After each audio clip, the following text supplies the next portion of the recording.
From the East and the West, you've heard others, but now you've tuned into the best. This is a Prime Wave Media production.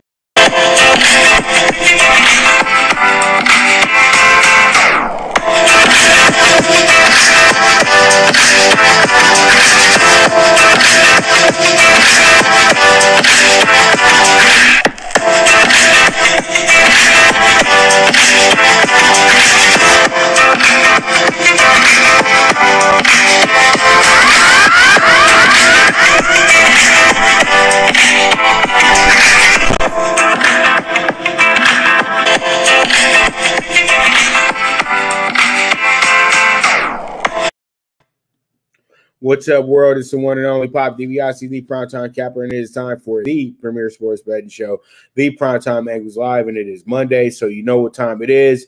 I'm going to bring in my man, the Don of Cape Cod himself, the one and only. Well, there's a lot of Jeff Dawsons, but this is the Jeff Dawson that matters the most to me, and that's my man, Jeff Dawson, like I just already said. He says, is in the house. What's going on, Jeff? How's everything going? Not bad, Pops. It's been a crazy, crazy weekend here at ECSI. We did sneak out a half-unit profit this week, so that makes 8 out of our last 9 weeks in the green. Getting excited as we get closer to the NFL, college football, the NFL bet exchange, but we still got some baseball to talk about. Baseball. We're talking about baseball, but we'll talk about a lot of baseball after our commercial break. But right now, you know, the time it is, we got to talk about what you just mentioned. We got to go ahead and talk about some football, Jeff. So pretty much, which rookie QB was the most impressive to you this weekend? I'm going to start Thursday night. Cam starts the first two series, 3 and out. In comes Mac Jones, got his feet wet, looked the part. He was good. But what really struck me was at halftime, they come back and he starts in the shotgun and he did the hurry up. And it had flashes of like, oh, my God, this is what the Pats offense used to look like. The dink, the dunk, the quick slants.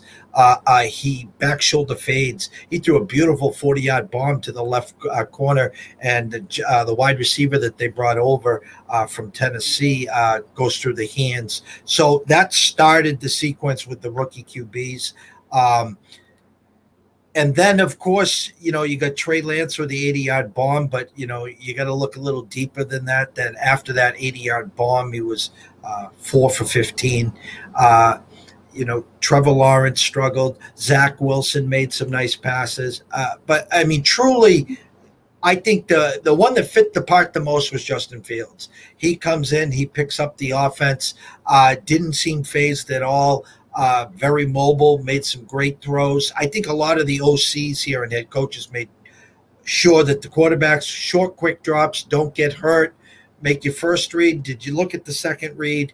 And then go on from there. And Justin really, really fit the part. So if you wanted to say which one was the most impressive, I would say Justin, but I really liked what I saw from Mac Jones as well. Well, from what I saw, I thought Lance was probably the most anticipated this weekend. I think Lawrence was you already knew what you were going to get with Lawrence in a sense. And I think the biggest question was Wilson this week. And I think Wilson, they said he did pretty well, but, we'll see as time goes on. Justin Fields is a little cocky, felt like it was a lot slower. Hey, Justin, you're going against the second string, brother. And everybody's going about 60, 70%. They're not going 100 right now because you could easily tell that nobody was going 100, but I can tell you this. Now, we had rookie quarterbacks that got all the attention this weekend. But I will tell you this. I think the most impressive rookie, though, himself this weekend was Mr. Pat Surtain Jr. because that was a baller play. You know what I mean? That was I saw that just right before we started the show, and I said, that is going to be a special player. Yeah, I know that was on a second-string quarterback, but he's going to do that to first-string quarterbacks as well, too, because he has And I said, damn, he's big too. And I said, yeah, Buffalo knew. Denver knew exactly what they were doing, investing in defense once again, because defense is what really makes that team go. And they added another big time playmaker to go with that elite pass rush that they have, led by Von Miller. So you know what? As I said before, the Wild Wild West, the AFC, is going to be an exciting, Mr. Dawson. I'm telling you, brother, it's going to be exciting. In talking about Denver, we talked to our buddy. I talked to him on Twitter, Craig, and he put out the question, why did Denver pass on Fields? I mean, he was sitting right there at 9. And as I've said to you, I've said to everyone that's asked the question, I really think that they passed on Fields because they thought that they had Aaron Rodgers, whether it was going to be on draft day, whether it was going to be a couple of weeks, couple of months after. And even, I'll say even, he plays out this year in Green Bay, and then they get him for 2 or 3 years in the back 9 like they did with Peyton Manning. And Surtain's a beast. His dad was a beast. Again, you win championships from the back forward, and then building it with defense. I agree with you. Listen, the NFC West, hands down, is the best division in football. But with that said, I like the AFC West with your buddy Patrick Mahomes. Ha ha, joke, joke. But, you got Herbert, you got Carr, and then you got the Denver team on defense. And I do like the AFC West. I think Surtain will be a beast. But when it came to those quarterbacks, and again, it's not the Bay Area, it's the Trey area in San Fran, which I thought was comical. I think that they're going to start Jimmy G. I think they're going to work in some plays, some sets for Trey, and eventually they'll pass the torch like they will in Chicago. Dalton's starting against the Rams, guys. It's not Justin Fields, and most likely Cam's going to start against the Dolphins. It's not going to be Mac Jones. So there will be passing of the torches to all these QBs, but in New York, where Zach Wilson will be starting for opening day for the New York Jets. Yep. And, man, it's going to be fun. And I think Fields is going to – that's just a joke that we got Andy Dalton as the starter. That's not going to – I think Fields will be out there opening day. He may start the next game, too, as well. So we'll see. But let me a bad idea, though, to still start Dalton, though. But let me ask you a question. Why do you want to set him up to potentially fail with a bad offensive line and with Donald staring at you, like a deer in the headlight to start, you could just say, hey, we're going to take the L. We'll start Dalton against the Rams, and then we'll move on and we'll give it to Justin. I mean, I don't know. I mean, I could say the coach is saying it's a competition. And if that's the case, well, Field should start opening week, but you're putting them in a real, real tough spot, Pops, opening week. I like the Bears. Honestly, I like the Bears opening week in LA because Matt Stafford's the quarterback for the Rams, and they know how to beat Matt Stafford. Well, but they haven't had a real good coach. And that's what I was really thinking about before the show started today. Where is the coach going to take Stafford? Stafford could lead you to the games where they had the ball with a chance to win in Detroit a million different times. Before he hurt his back 2 years ago, he was potential MVP. He was having a banner year. I mean, he was throwing touchdowns, throwing for yards, and then his back blew out. Okay. My point is this coach made Goff look like a hero, okay? He's got the weapons. Losing Akers is really going to hurt. But I want to see how much he helps Stafford. I think it's going to be very intriguing, especially with that defense, Pops. It's the best defense in the league, hands down. Strong. All right, so let's go ahead and get into our next topic in hand, and it has to do with the NBA. And right now, it looks like the Clippers are making themselves heard real quick. They've just reacquired a guy that they actually drafted years ago, and he was actually a nice little piece that they had, and that's going to be Mr. Eric Bledsoe back in LA with his former team. What are your thoughts on that one, Jeff? If I remember correctly, they gave up 4 guys. Beverly was one of them, correct? Wasn't it like a 4?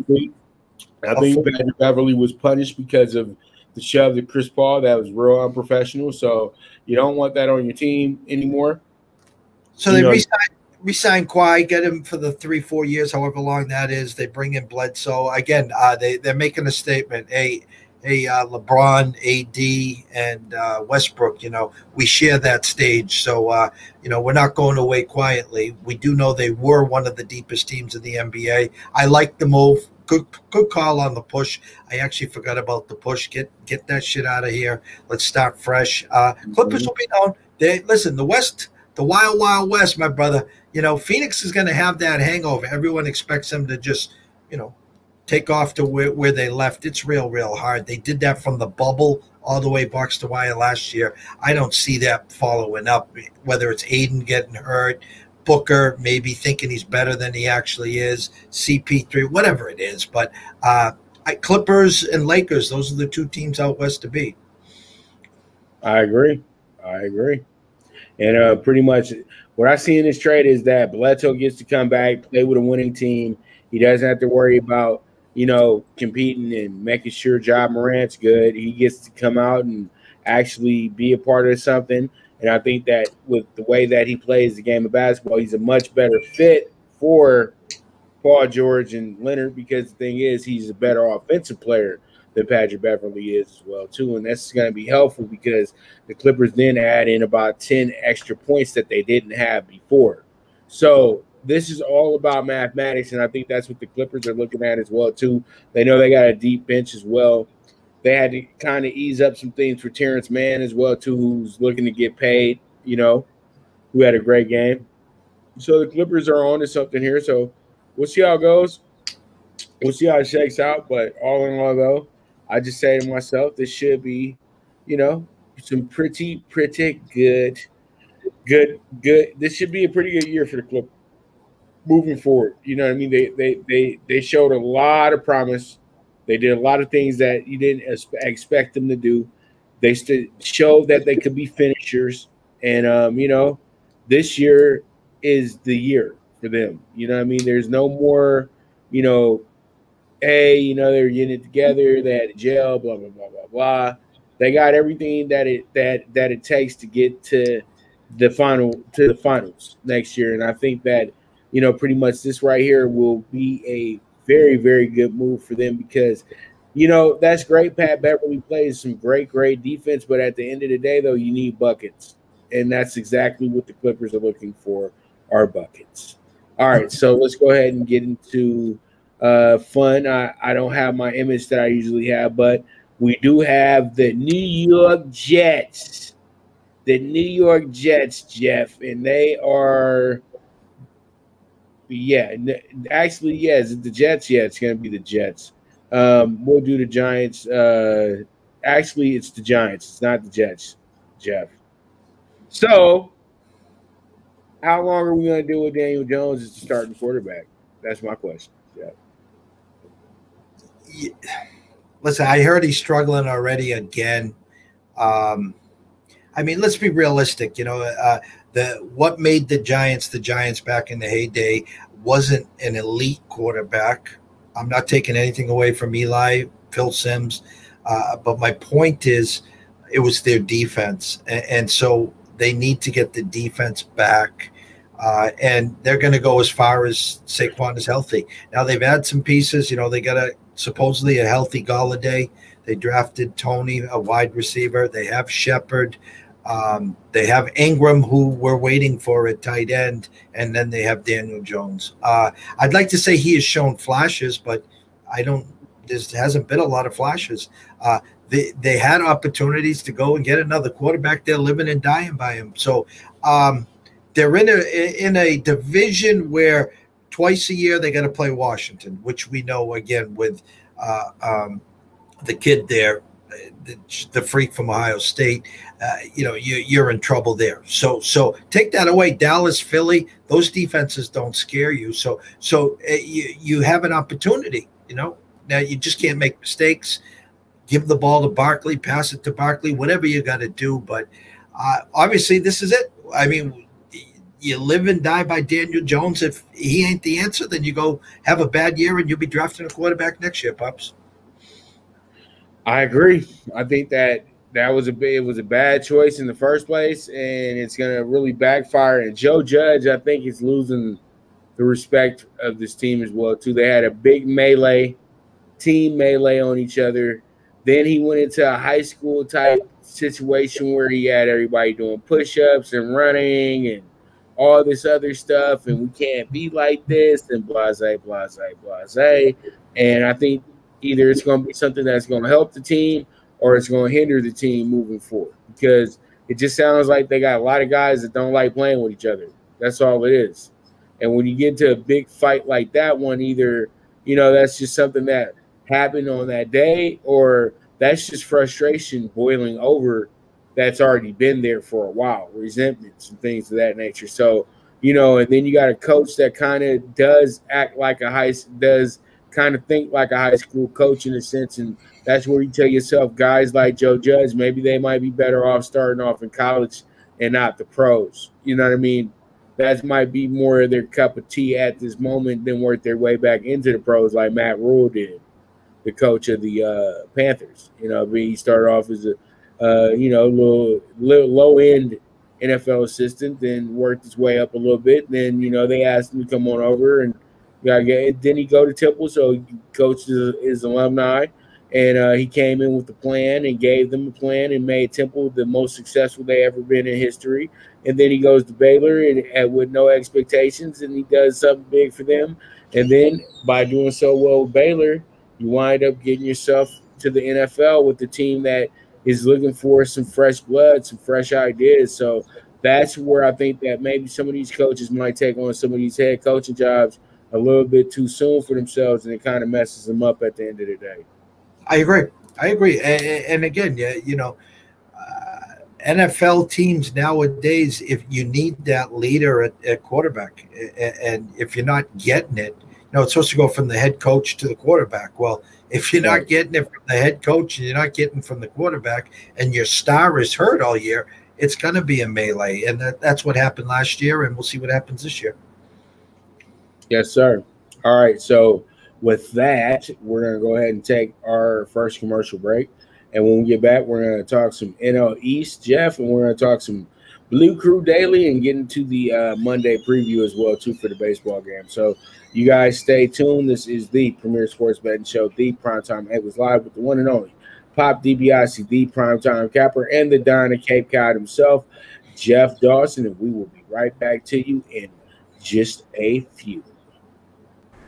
The Viget app, where social media meets sports betting. Get the latest line movements in all major sports. Track your daily bets, daily contests, the NFL over-under contest that pays out $10K in cash prizes. This is a cutting-edge app that helps betting be easy. Sign up with the reference code POPDBIC and you will be able to watch my daily show, The Primetime Angles, as a resource to building that bankroll.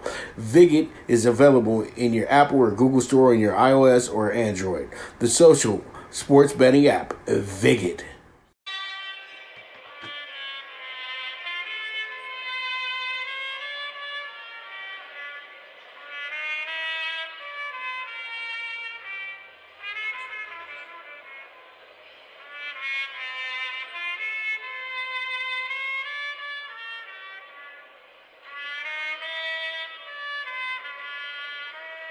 From the East and the West, you've heard others, but now you've tuned into the best. This is a Prime Wave Media production.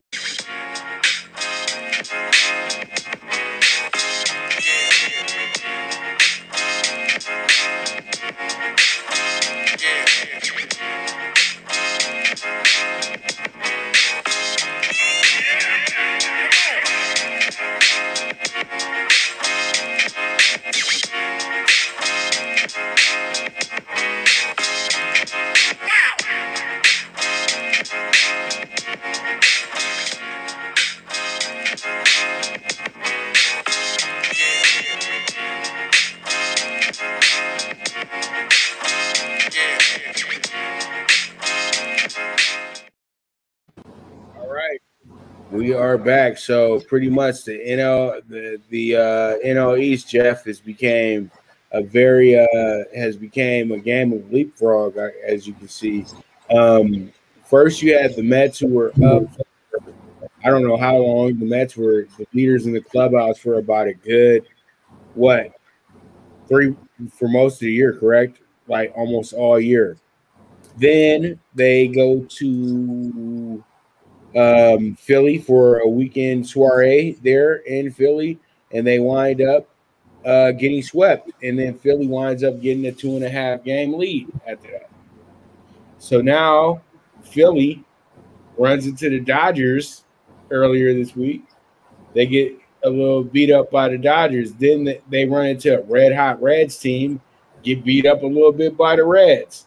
And then we look up the same team that they had scratched out on making a move is sitting right there like it's 1992, and that's the Atlanta Braves. And I told people, Jeff, we talked on the show, I said the Braves still have a shot to win this division because they already won the division the last 2 years in a row, and they have the same players intact.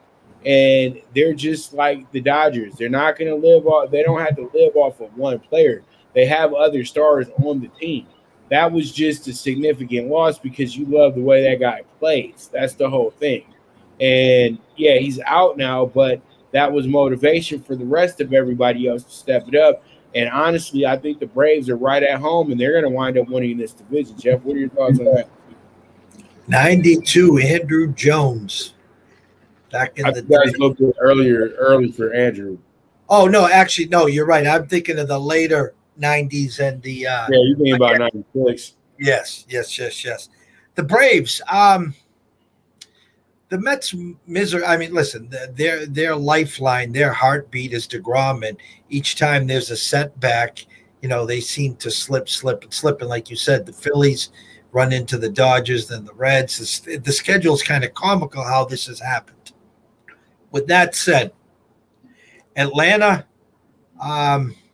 front end pitching, back end pitching, timely hitting. I mean, I listen. Acuna, no Acuna. I mean, the deck's stacked against them. I think the team, the surprising team, is the Phillies because their back end is just so bad. They have Zach Wheeler, who's been an ace, former Met, pitching his ass off. Nola hasn't been consistent, not the Nola that we thought of. And the Braves just hanging around. And like you said, two teams start slumping and in come the Braves. I just don't think they have enough starting pitching. I think winners know how to win. And like you said, last year they were that team that everything was clicking with Acuna, with Albies, with Freeman, and everything worked out perfect. It's a tough hill to climb, but they're there. It's a 3-horse race. I just think if DeGrom is set to come back September 1st, I think you'll see the Mets in the next 30 days regain and extend. If DeGrom's out for September, I think it's a coin flip. And if the Phillies back end can somehow stay above water, I think they're the team that would sneak in over the Braves. All right, we will see. That's how fun of a race this is. Be honest with you, Jeff. This is just how fun of a race it truly is. All right, so let's go ahead and talk about the Dodgers and how a team in any other situation probably would have took over first place, but since they're going against the Giants team that just doesn't want to go away, they gained one game, won 6 out of 7 back east. That's crazy. But all in all, it's all good. Just keep winning games. That's all the Dodgers got to do. Just keep taking care of their business because they're going to get the opportunity to be right back where they want to be at, to be honest with you, Jeff. That's how I feel. But will it be by the time they play the Giants again? Because they only have 3 games left with the Giants in September, and it's early September too. It's not late September. It's none of that. It's early in September, but the Dodgers do have a lot of games against the division as well too. You got a Padres team that's trying to hold off the Reds right now, but I think the Reds are gaining enough momentum to actually catch the Padres because the Padres had big issues against the Diamondbacks this weekend. Yeah, they got Tatis back yesterday for the big push, but, for the big 2 home runs and everything like that. But as we both can see, Tatis is starting to wear down a little early in his career. You know, you can't keep – I know separating your shoulder is not a big deal to him now, but it's going to be a big deal later on. You know, so pretty much, you know, he got all that young energy and everything like that. So everybody has this idea that everything's going to work out the way that it's supposed to work out. So it is what it is at the end of the day. You know what I mean? So pretty much I think that all in all, the Dodgers have themselves a pretty good series to start off this week. It's the Pirates, so it should be some batting practice, but the Dodgers have struggled at home against the bad teams. I'm not even going to lie about that. There's been several occasions where the Dodgers lose the opening game of the series to these teams as well, too. So you have to be prepared for that part as well. But the Dodgers, though, hopefully they can get it all together at some point and really dig into a lead. Jeff, what are your thoughts about this? And, damn, the Giants just are that good this season, you think? Listen, we've been talking for months, for weeks, and every week we're here on Monday. It's not if, it's when. And the Giants just – it's their year. It's chemistry. It's the kids. It's the seasoned veterans. It's a bunch of no-names, you know. You'll be looking and watching these guys and like say, who the hell are these guys? Hey, listen, they added Chris Bryant, who really doesn't have a spot on that team. They had him in right the other day I saw him.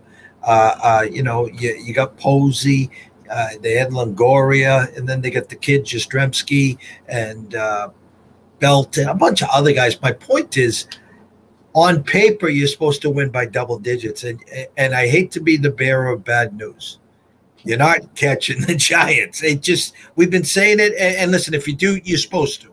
Okay, the addition of Mad Max, I mean, the guy just give him the ball every fifth day, and your team puts up double digits, and he gives up 1 or 2 runs, and the game's over. And that's what you're getting from Mad Max for the rest of the year in the playoffs. The problem is you don't win the division. You're in that 1-game wild card. Anything can happen. So you got to keep doing what you're doing. You got to keep winning games. You got to keep winning series, and just hope that the Giants get one of those, like the Red Sox did, those 4, 5, 6-game losing streaks, because they happen. They're just not happening to the Giants. And it's frustrating, but just keep doing what you're doing. You got 6 weeks left. Pick up a game a week and you win the division. It's that simple, Pops. I agree. So let's go ahead and jump into it. We got some pretty good games going today as well, too. So I can't wait to talk about those. So up first, we have ourselves a fun one today, Jeff. A real fun game today.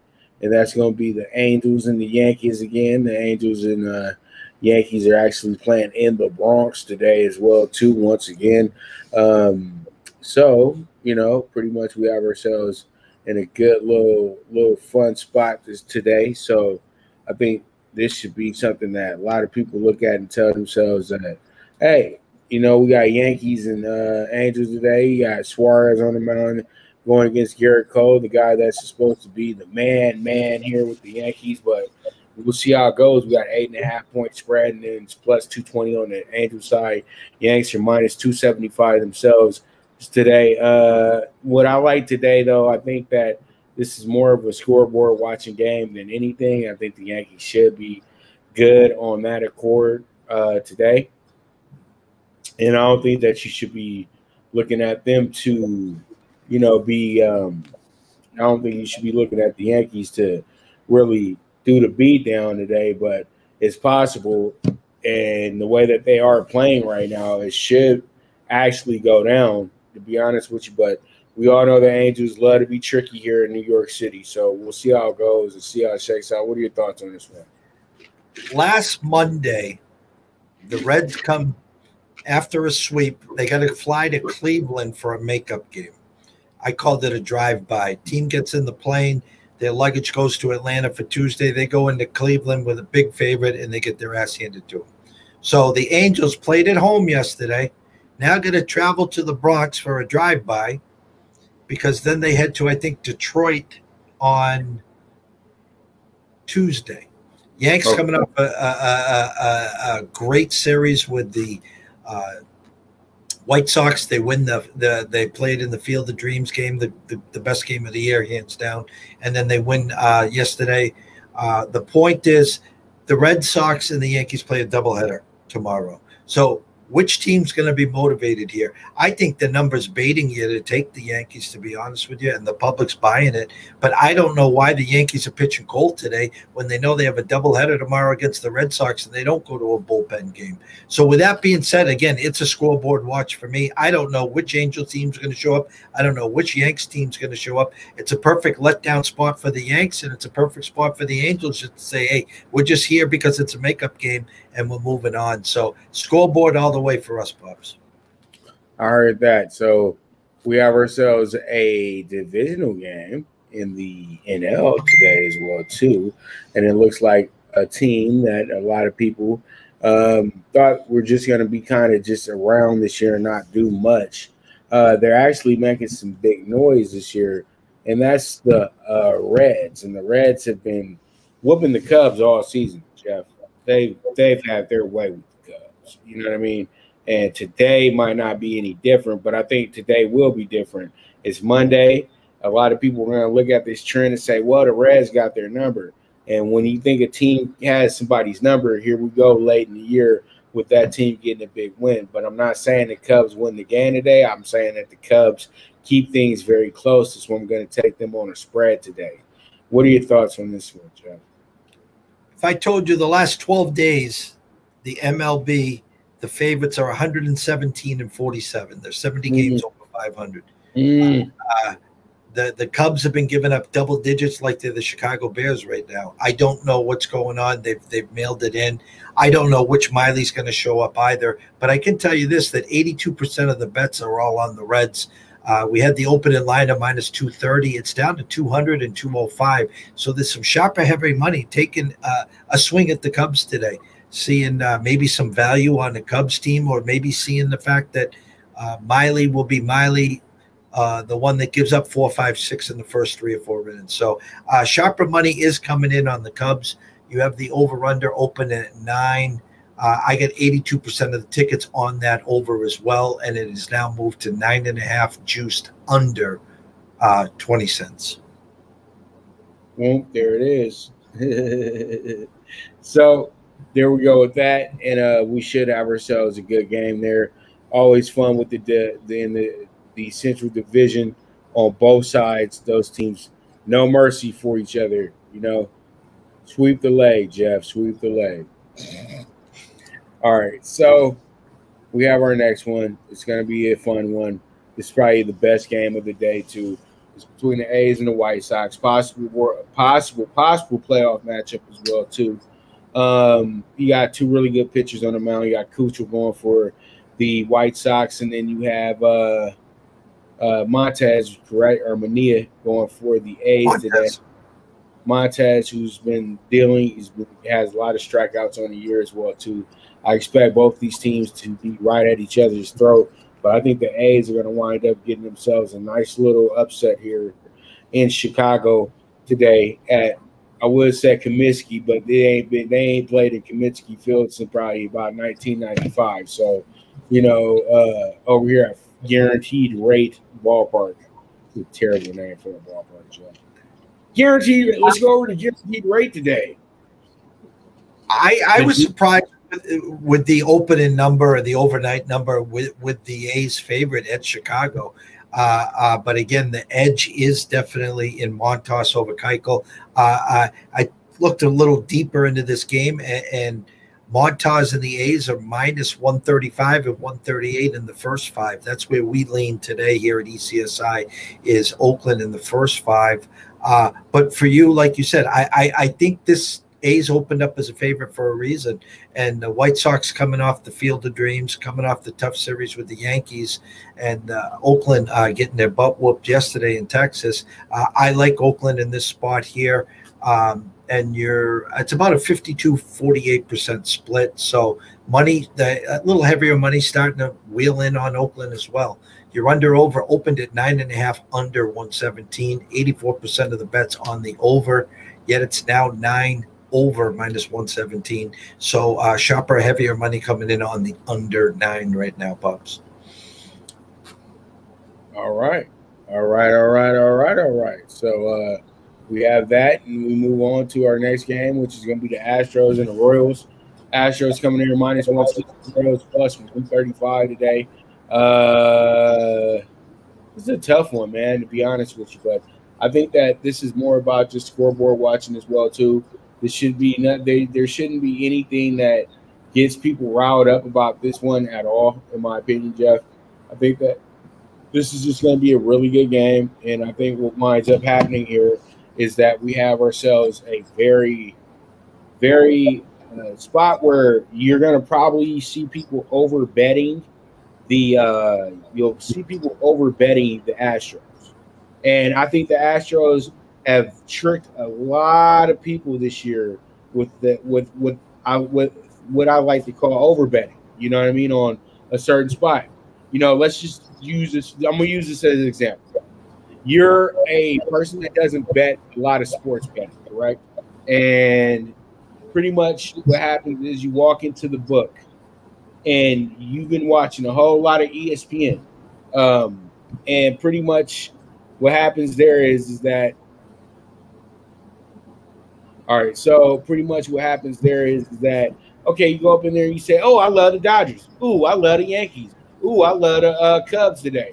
Ooh, I love this. I love that. See, it's like how I'd be if I was betting hockey all the time. I'm thinking about the names of the teams that are supposed to be good or supposed to be traditional teams and things of that nature, but really I'm not looking at it the correct way. I'm not following the trends. That's why I tell people I'd be a fool if I was betting hockey right now, because I'd be up in there like, let's go Red Wings. Because that's when I was watching hockey, that was the best team in hockey, was the Red Wings. Now they're the worst team, what people tell me. And being an LA fan, being an LA guy, I might be like Kings. Let's go with the Kings. They're one of the worst teams in the league as well, too. So I'm not in the right headspace. So I'm just going off the fact people looking at names and thinking that that's going to be the end all be all of being a winner for them today. Even with the line that is not, it's not a chalk line, but it's not very valuable either if it loses. You know what I mean? But you can still do something with it. That's what people got to understand. It ain't a big deal if you play minus 180. Okay, it's not a big deal if you play minus 200. It's just that you're putting up a little bit too much money on the insurance. I like to call money lines insurance. You know what I mean? And pretty much plus spreads as well too is insurance. You know what I mean? A plus spread is insurance to me, and a minus money line is insurance to me as well too. You're insuring yourself a victory without worrying about some points, and then you're insuring yourself a victory without getting a victory. You know what I mean? So it is what it is at the end of the day. But I think it's an over bet, to be honest with you. That's why I'm scoreboard watching this game my damn self, Jeff. What do you think? I mean, the thought process is correct there. The Astros coming off 2 losses in a row at home. I looked at this game, Odorizzi versus Hernandez. Hernandez has actually been pitching better of late. Houston opened up minus 164, 74% of the bets coming in on Houston, yet the line's down to 149 at Pinnacle. I'll go over to Westgate right now. It's at 152 all across the Vegas Strip. So there's a reverse line movement coming in. Again, the sharper side seems to be the Royals. Again, they're grabbing the value, the plus dog here, even though the favorites have been rolling in the last 12 days. You're over opened at 10 and a hook, over minus 106. 77% of the bets are on the over, yet it's now an even 10 at minus 107. So looking at an under and the Royals right now, seems to be the sharper, heavier side. All right. So it is what it is. It's what I think everybody kind of seeing what I'm seeing here. Royals could be a keen spot for you today because Odorizzi is the mediocre starter. So, you can go hit or miss with that one. Even though I used to love Odorizzi when he was in Tampa Bay. Oh, he was a good pitcher in Tampa Bay. All right, so we move on and we have ourselves a good one here, Jeff. Padres and the Rockies. The Rockies are actually playing their best baseball of the season at this point. Even though they're not winning many games, they're competing much better than they did to start the year off, and that's commendable because that works out for you for next year.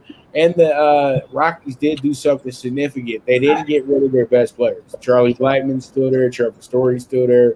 German Marquez is still there. John Gray is still there. Those guys were seen as hot commodities for the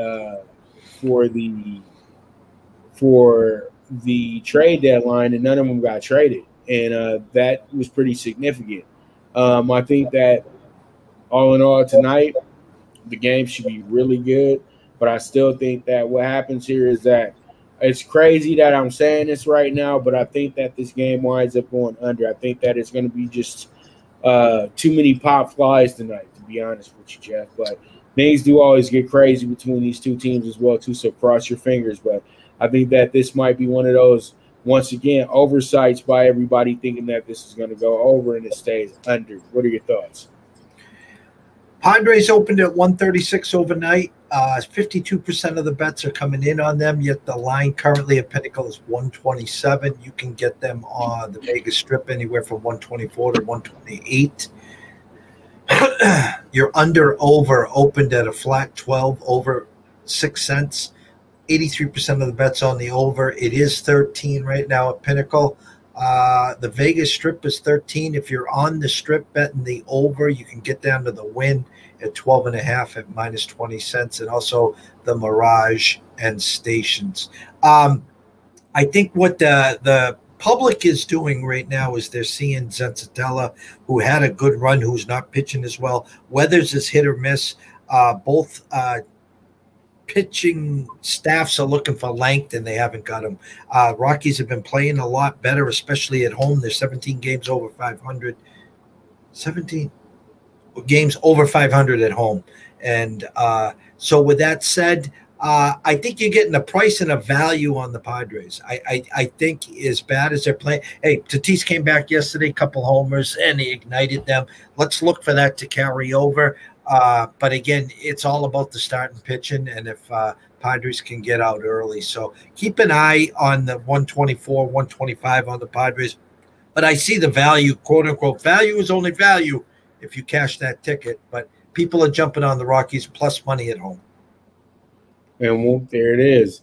All right, and for the final game, for the nightcap, we got the Giants and the Mets. And you know what? You got the battle of the team from Queens against the old team from Harlem. You know, just got done playing the old team from Brooklyn. So, you know, it's nothing but a New York thing, Jeff.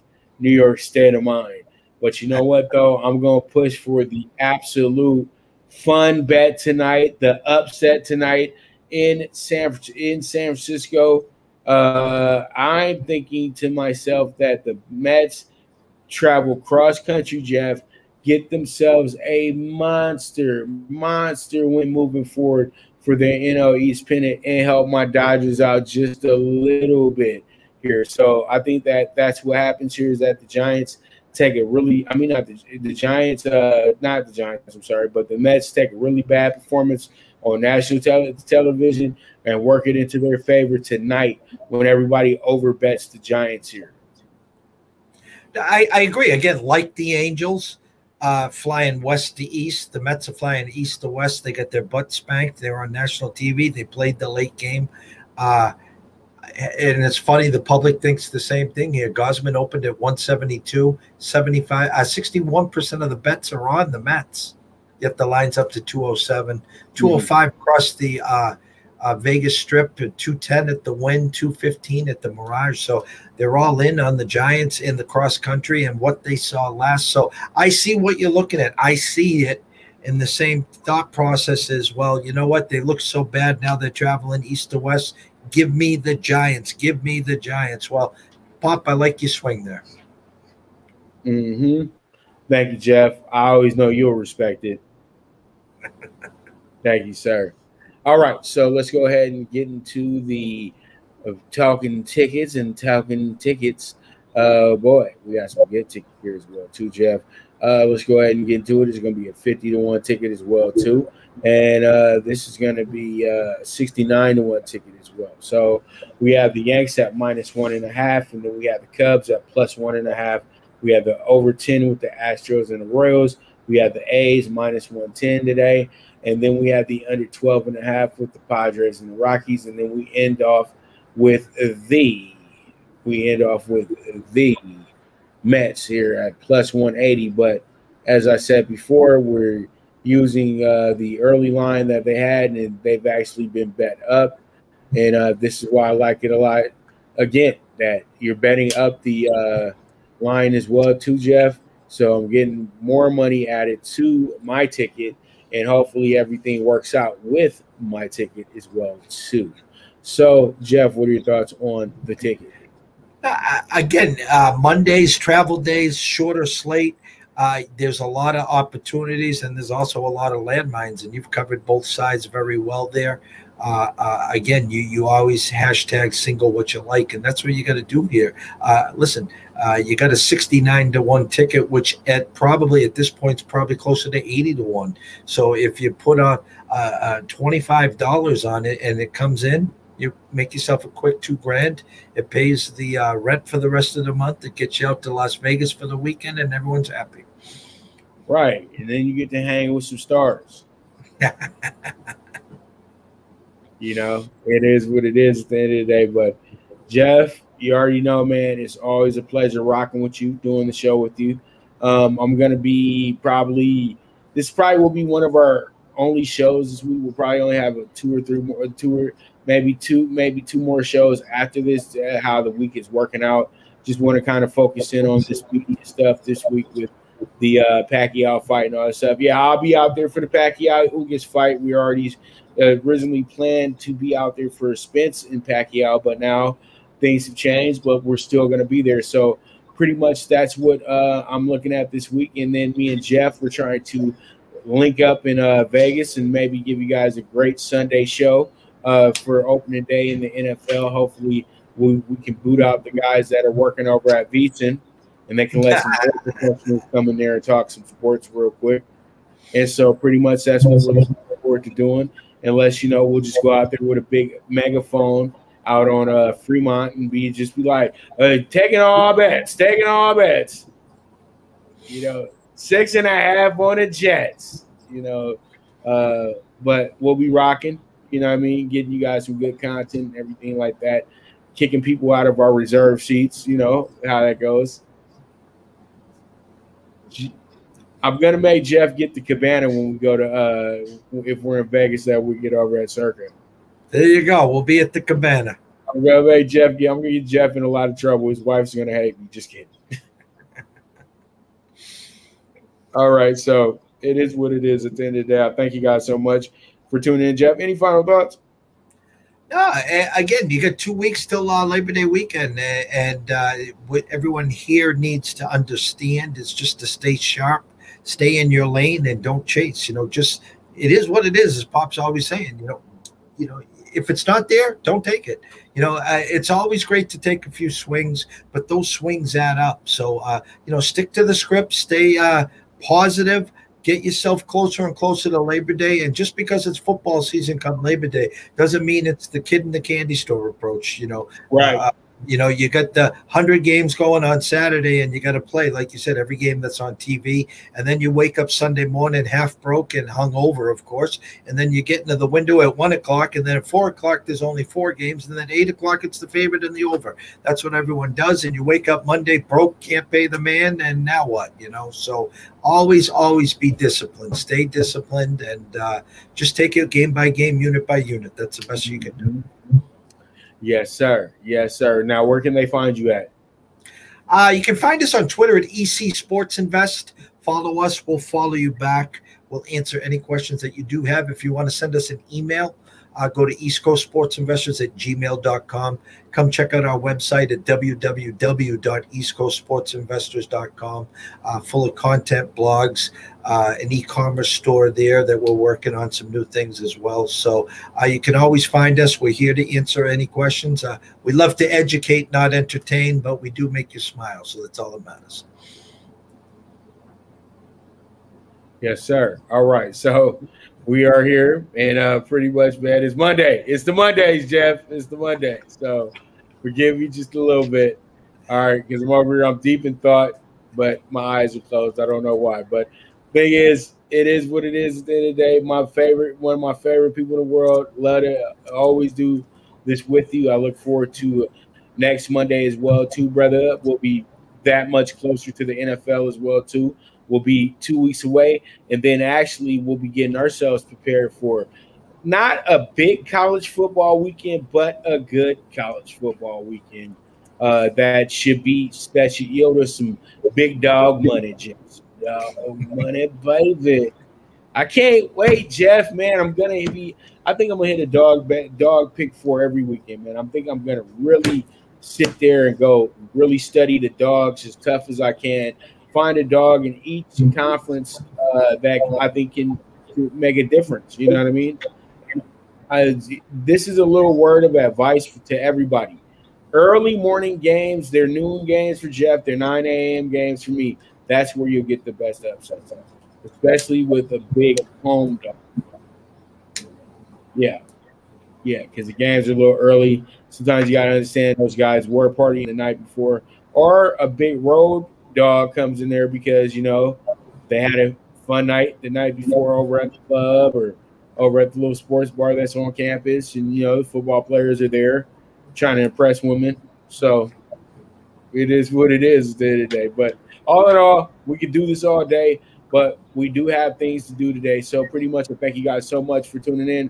Once again, this is the premier sports betting show, the Primetime Angles, live with the one and only Pop DBIC, the Primetime Capper, and this is the Don Cape Cod, who's with us every Monday. And as you guys know, hit him up on the Twitter so you guys can get a part of the wave that is ECSI. And man, as I always say, if you got a hunch, bet a bunch.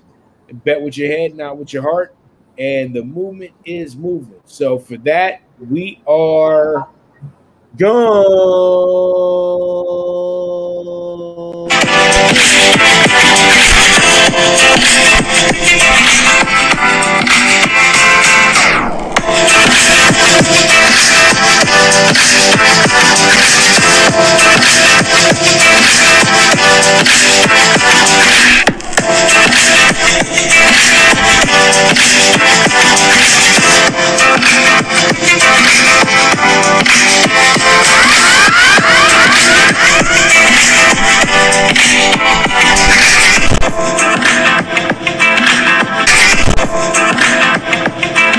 From the East and the West, you've heard others, but now you've tuned into the best. This is a Prime Wave Media production